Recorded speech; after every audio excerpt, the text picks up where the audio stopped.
A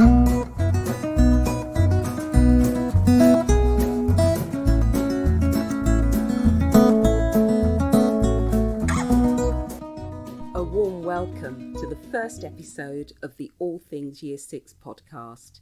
In today's episode, I'll be talking about post-pandemic teaching and learning in Year 6. But before we get started, please indulge me for about 5 or 6 minutes as I give you a brief background of me and the what and why of this podcast. Now, it's mid-August, it's the school holidays, and if, like me, you are just managing this current and unprecedented dry spell, I feel your pain.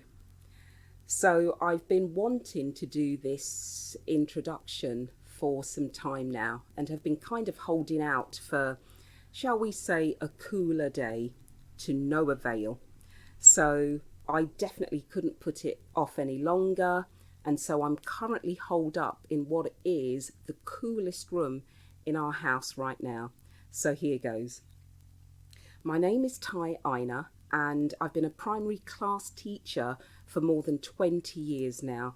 I've worked across all year groups, so year 1 through to year 6, but favour year 5 and 6. In fact, I'd go further and say year 6 is without a doubt my favourite year group to teach. You find that, you know, as teachers, we all have our niche. We all have, you know, 1 or 2 year groups that we prefer over others, even though we are trained to teach all year groups. You know, I always think of early years teachers. In fact, I bow in humble adoration because I think that's a different gifting in itself. But for me, it has always been Key Stage 2. As I moved on in my career, it became very clear to me that it's Upper Key Stage 2, in particular Year 6. As well as loving Year 6, I love maths. Maths is my favourite subject. It's my specialist subject. It's a subject that I'm just really passionate about simply getting children to love maths, regardless of where they're at in terms of, you know, their maths journey. Just loving maths is the first step. So I've taught mostly in schools in Cambridgeshire, but I did have a brief stint some years back when I taught abroad in an international school in China. I was initially tasked with teaching a year 5 class, but was very quickly asked to move into administration. And so I did, and I was head of the primary department there for a couple of years and then returned to the UK. On my return, I set up my own tuition business, so my own tuition company, where we support both primary and secondary students in those core subjects of maths and English. So that's what I've been doing. We're soon to add to that portfolio with the launch of a Year 6 maths curriculum video series. So what about the why of this podcast? As I said to you, Upper Key Stage 2 specialist, particularly Year 6, and again, this is my opinion, but it's opinion based on my experience as well. I sometimes get, you know, the feeling from parents that Year 6, parents recognise that Year 6 obviously is the final year of primary. They, however, sometimes feel that it can be a maze. This final year, navigating this final year of primary can be something of a maze. Most parents know that they have to start thinking about secondary school, that transition to secondary. They, of course, constantly hear about SATs, but it's not just about those two things. There's a lot more to this final year of primary. I sometimes feel it's an underestimated year, even though it can be an overwhelming year. You know, I get asked questions from parents about what they can do to further support their child. They recognise that their child is becoming more independent, the further loosening those apron strings. They want their child to continue to develop independently, but still want to nurture, want to know how far to let them be independent. A lot of children, by the time they get to year 5, not to talk of year 6, are walking to school, by themselves or with friends. So parents want to ensure, again, that they want to ensure that their child leaves primary school having achieved their potential. So what can I do to ensure that? What can I do if I feel actually my child's not yet achieving their potential? How do I communicate with the school? How do I make the right choice about secondary school? These SATs, are they important? How important are they? What do secondary schools do with the SATs? What can I do to be supporting my child in preparing for the SATs? So many unknowns. And with my vast experience, my knowledge of the UK curriculum, my knowledge and passion about year 6, I think I'm in a good place to support, to encourage, to answer those questions that parents might have, even questions that you didn't know you had. I have 3 children of my own, so again, I'm not just talking from the viewpoint of a teacher, of an educator, but as a parent as well. And, I think it's really important to say that even though this podcast is titled All Things Year 6, a lot of the content will be relevant for all parents, and in fact, every parent who has a child in primary. So I really encourage you to join us. Please don't, be put off by the title. There's a lot of generic relevance to all parents. So I really just felt that I've got, something to share, something to give to parents, particularly parents who have children in year 6. So please join me every fortnight with the All Things Year 6 podcast. Back to today's episode. Unsurprisingly, and even more so recently, a lot of my discussions with parents, a lot of the questions from parents have centred around teaching and learning post-pandemic, now that schools have reopened. Some of the questions that I've received from parents have included, is my child behind? If my child is behind, what do I do? How do I go about getting them the help that they need? Should I expect this help to come solely from their school, or am I expected to be part of the solution? Will my child receive help? And if they do, what form will this help be in? These are just some of the questions that I've been asked, and understandably so. Before I even get into giving advice or suggestions, let's backtrack a little and think about where we're at now as a nation post-pandemic with regards to our children's education. There have been a lot of buzzwords about catch-up tuition, about lost learning. But how do we stand? How do we stand at the moment? I never like to give opinion unless, especially in this instance, it's backed up with evidence, and I think let's go to the source. So I had a bit of a nosy on the government website, and I came across a really interesting document that was published just this spring.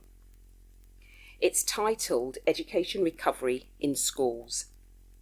And the content of this report draws on evidence from Ofsted inspections between autumn 2021 and spring 2022 of this year. So hot off the press. Now, it's quite a lengthy report, quite a lengthy document, but I just took out the parts in summary that I thought were relevant to our discussion today. So this is by no means the full thing. One of the key things, and I think really important that the report said, is that the pandemic continues to impact students' learning and their personal development. For me, no surprises. I'd expect it to. Again, that the gaps in students' knowledge, particularly in maths, phonics, and writing stamina, continue to exist. The good news is that the gaps are closing. I say no surprises because even though we are post-pandemic, to put it into perspective, if your child is going into year 6 in September, your child would have been just over halfway, about 2/3 actually, of the way through year 4 when schools shut. That's a lot of time. That is a lot of time. So in terms of lost learning, in terms of catch up, there is no easy fix. We are still on that journey.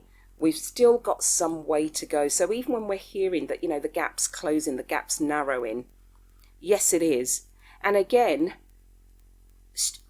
every student is different. So there's no one fix for all students. So what are schools doing then? What are schools doing about narrowing this gap? Well, again, the good thing that came out of this report is that schools are being proactive. They are doing things. Sometimes a lot of things that are being done are behind the scenes. Sometimes they're not always apparent to parents. And I'll come and talk a little bit about, parent participation and being proactive later on.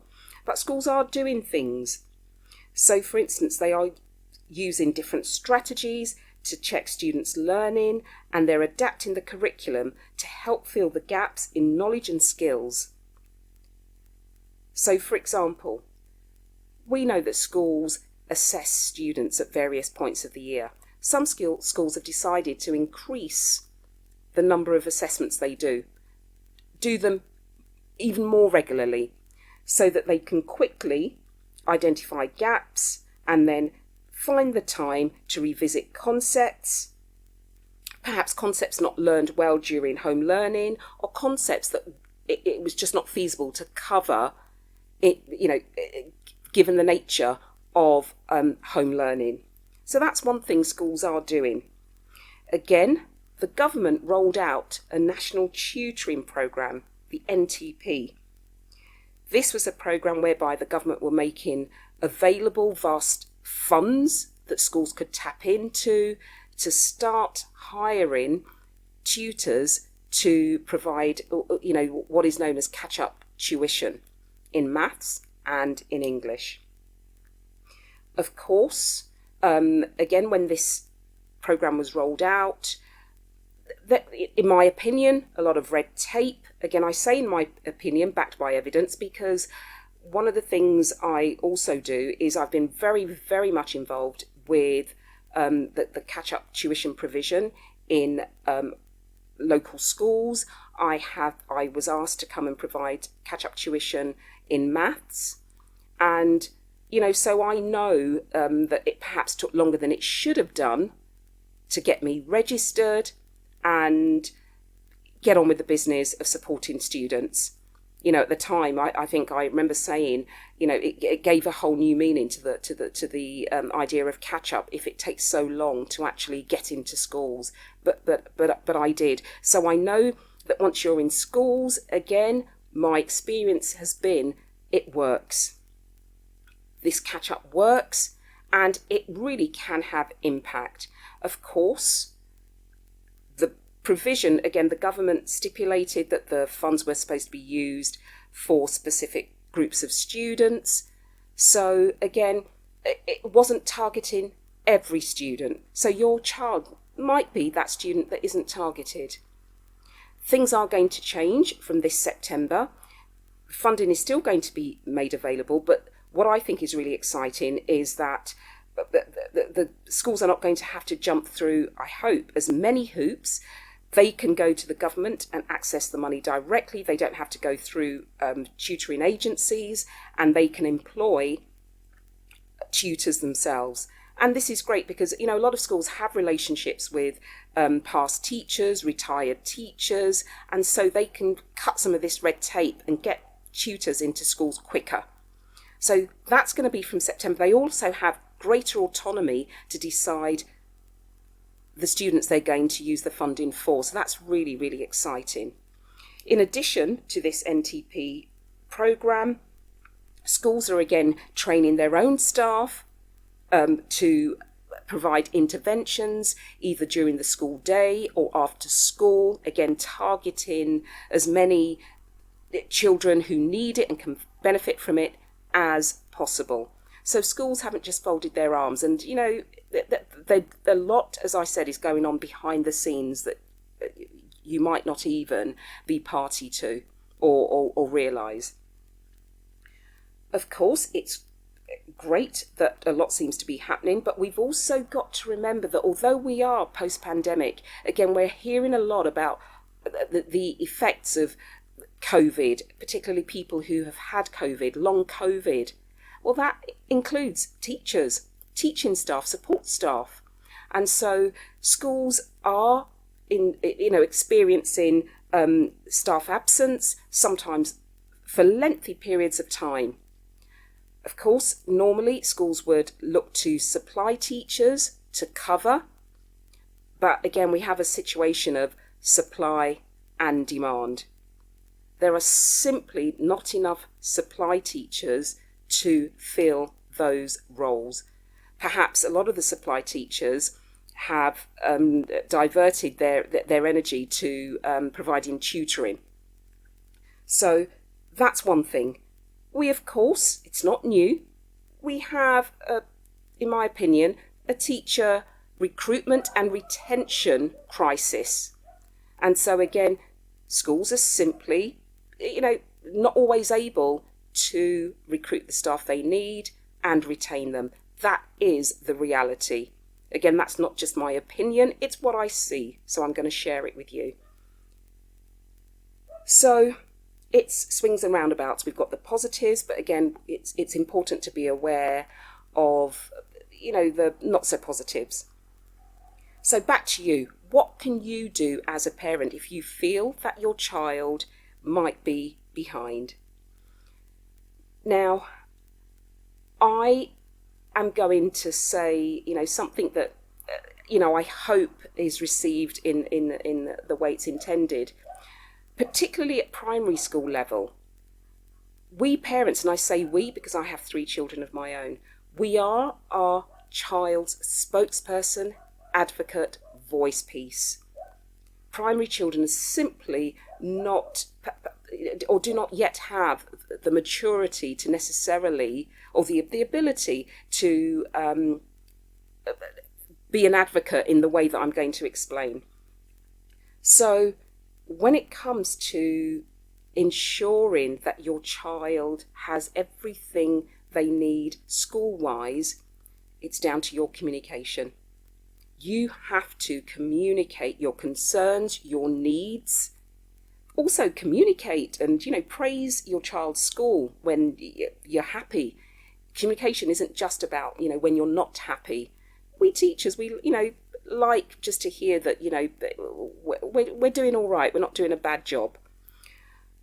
But if you feel that your child is behind, of course, you need to raise it with your child's school, your child's teacher.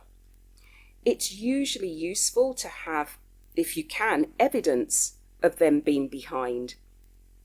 Now, by evidence, what I mean is perhaps you've had their school report and the school report perhaps suggests that they are underachieving, whereas previously they were at national expectations, or perhaps overachieving, or what we call greater depth. Do bear in mind that a child's learning is not linear. So all children, or most children, will experience peaks and troughs in their learning. So, and also as they progress through the primary years, the curriculum is broader. So a child in year 4 who was perhaps at national expectations might find themselves currently working towards, because, for instance, in maths, the curriculum is broader in year 5 and year 6 than it was in year 4. So do bear that in mind. But if that's not the case, and you are concerned, then you need to communicate your concerns. A lot of schools have different points of the year where they schedule, whether it's a parents' evening or they issue reports. Most primary schools will issue an end of year report, but I have to say the end of a school year is not when you want to find out that your child is struggling, or you want to voice your concerns that your child's struggling, because that year is done. And to a certain degree, that any lost learning that could have been made up, that opportunity is gone. So what I really encourage you to do is find out when those times, when those points of the year are. If your child's school only issues one report at the end, then you might want to email the teacher, the class teacher. I really encourage you to, and ask for an interim report. I've been known to, and again, this is me wearing my parent hat, where I have created my own Word document, my own report, and email the teacher to get an update if I wasn't satisfied with what I had received. My children will tell you I'm a very, very nosy parent. Make yourself a nosy parent. So again, parents' evening. A lot of primary schools have what we call a settling in parents' evening, usually around October half term, but that really is just to check that your child has settled into their new year. So if they're going into year 6, that they've settled in well to the year 6 curriculum. This type of parents' evening is usually 4 or 5 minutes, and may not afford the time or the opportunity to express those concerns clearly. That's if perhaps the teacher has already made a note that they want to express concerns that they themselves have seen. But what you can do is just say to the teacher, I'm aware that this parents' evening isn't designed for this, but I would like to meet you again when you have more time to discuss some concerns that I have. As teachers, we love to engage with parents. We love when parents engage with us. We really, really do. So I encourage you to do that. If your child's school doesn't have a settling in parents' evening around this October half term, then touch base with your child's teacher, child's school, no later than the end of the autumn term. So that's before Christmas. But don't leave it till the final week of just before Christmas, because teachers are going to be tired, just as your child's going to be tired. There might be school nativities, there might be school trips, the Christmas fair. It's not the right time to get the best outcome. So again, perhaps 2-3 weeks before the end of term, email your child's teacher and say, look, we've not had a parents' meeting scheduled. It's not scheduled till spring, but I really felt I need to touch base with you now and share some concerns that I have. The written etiquette is that, teachers will get back to a parent within 48 hours. But again, check your child's school policy. And when that time frame is up, if you haven't had a response, perhaps follow it up with a reminder. If still no joy, a phone call to the school office, just to say that you've sent an email in and a reminder you'd like to touch base with your child's teacher. It really, really is important that you take on board this idea of being your child's spokesperson. Never apologise for being their mouthpiece, their advocate. Don't feel embarrassed, don't feel shy, don't feel intimidated. It's your right to, children spend on average 6 hours a day, 5 days a week at school. That's a long time for you to be kept in the dark or not know what's going on. So I really encourage you to do that. When you've you've communicated, you've touched base with your child's teacher, and perhaps there's an agreement that yes, your child's behind, then of course ask about solutions.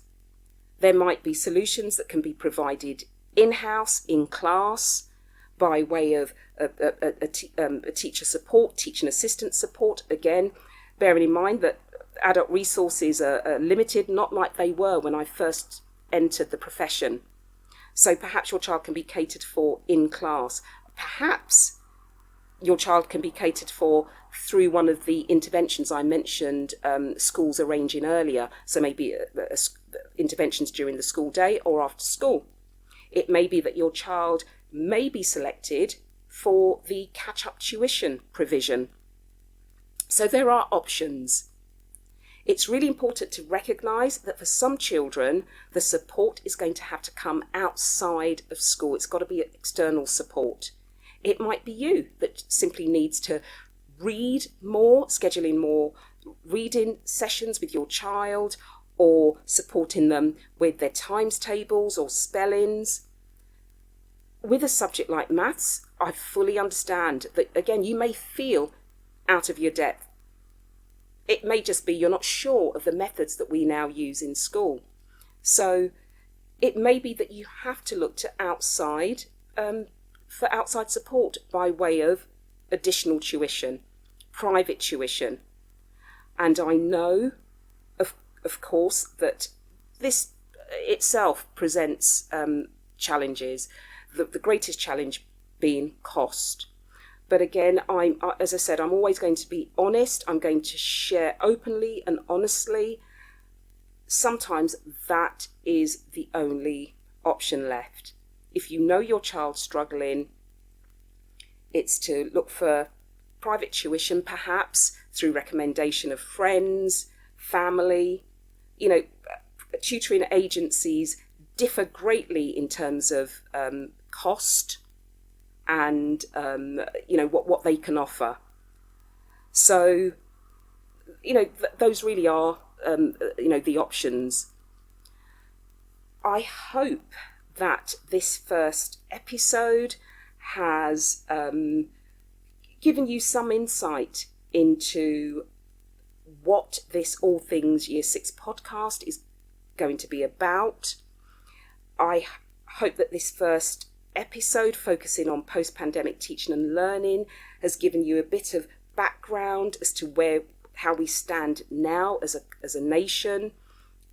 2+ years on from when schools initially shut. I hope you're encouraged in terms of the fact that we've made progress, gaps are narrowing, but that the realistic picture is that we've still got some way to go.